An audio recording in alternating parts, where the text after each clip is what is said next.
Just as a aside, the other thing I like to use is also my Maasai War Club. This was actually a gift given to me by one of my instructors when he was in Kenya.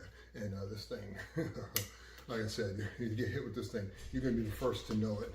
I believe this is black walnut, but in any event, I mean, this is just a hard, heavy, dense piece of wood, and if you get hit with it, you're going to be the first to know. I like to fool around with this, but I try to make sure I keep it away from my body and I don't end up hitting myself with it, because, not that I've hit myself in the shin with it before, right? Because it hurts like you wouldn't believe. Kind of last but not least, one of the things I like, I always try to get a little bit of slam bag work in. If you don't have one of these, you need to get one. No well-dressed man should be without one of these things. And the reason is, it helps me maintain the timing of my drop strikes. Also too, because the human body is mostly water, it also teaches me to penetrate and cut objects in space, so to speak.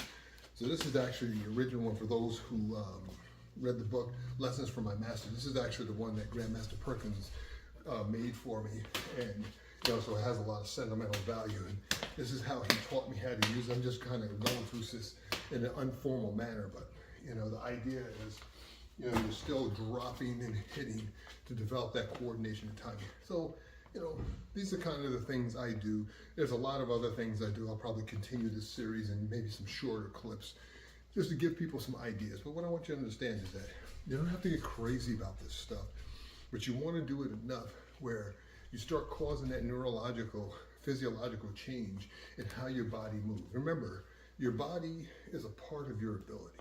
This idea that you're going to learn some unbeatable technique and all you got to do is touch somebody and they're going to fall over. This is utter nonsense. I mean, this is one of the problems that I think has destroyed a lot of martial arts systems, is people believing in this nonsense of, like, magic death touches and stuff. I had a Marine years ago ask me, actually some decades ago, asked me, is there such a thing as a death touch? I said, yeah, sure. Is it real? I said, yeah. Develop your power to hit people so freaking hard you kill them. He got it, So that's the death touch. So when you're practicing this stuff, just remember, you don't have to get crazy about it. You want to have fun, and you just want to kind of mix it up as you go along and, experiment with it and just see what you're capable of. You don't know what you don't know, and you won't know it till you know it, and you won't know what is possible until you get there. Sorry, that's the way it works.